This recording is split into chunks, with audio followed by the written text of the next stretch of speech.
On that day they read from the book of Moses in the hearing of the people, and it was found written that no Ammonite or Moabite should ever come into the assembly of God, because they had not met the children of Israel with bread and water, but hired Balaam against them to curse them. However, our God turned the curse into a blessing. So it was, when they had heard the law, that they separated all the mixed multitude from Israel.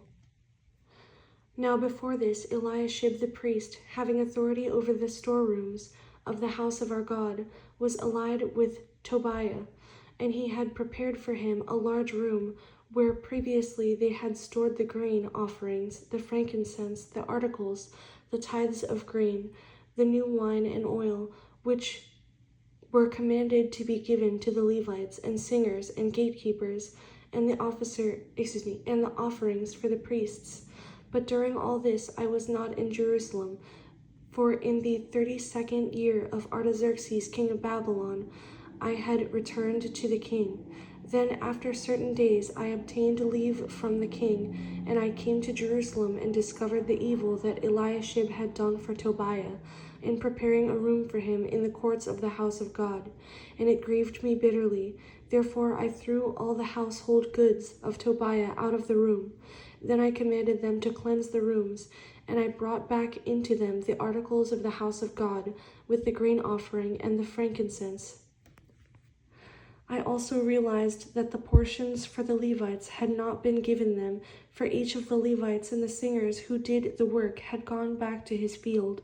So I contended with the rulers and said, "Why is the house of God forsaken?"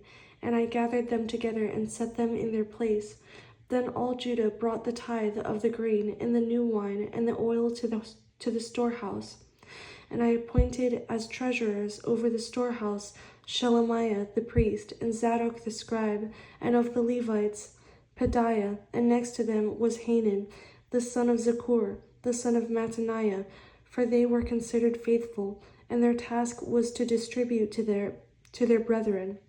Remember me, O my God, concerning this, and do not wipe out my good deeds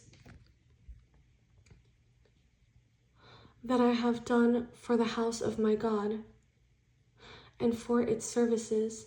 In those days I saw people in Judah treading wine presses on the Sabbath, and bringing in sheaves and loading donkeys with wine, grapes, figs, and all kinds of burdens, which they brought into Jerusalem on the Sabbath day. And I warned them about the day on which they were selling provisions. Men of Tyre dwelt there also, who brought in fish and all kinds of goods, and sold them on the Sabbath to the children of Judah and in Jerusalem. Then I contended with the nobles of Judah and said to them, "What evil thing is this that you do, by which you profane the Sabbath day? Did not your fathers do thus, and did not our God bring all this disaster on us and on this city? Yet you bring added wrath on Israel by profaning the Sabbath." So it was at the gates of Jerusalem, as it began to be dark before the Sabbath, that I commanded the gates to be shut, and charged that they must not be opened till after the Sabbath. Then I posted some of my servants at the gates, so that no burdens would be brought in on the Sabbath day.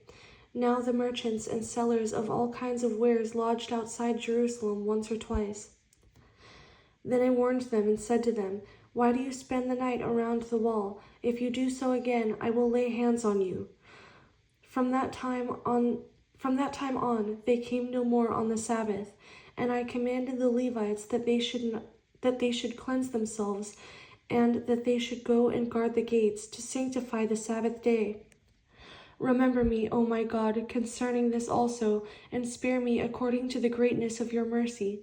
In those days I also saw Jews who had married women of Ashdod, Ammon, and Moab, and half of their children spoke the language of Ashdod, and could not speak the language of Judah, but spoke according to the language of one or the other people.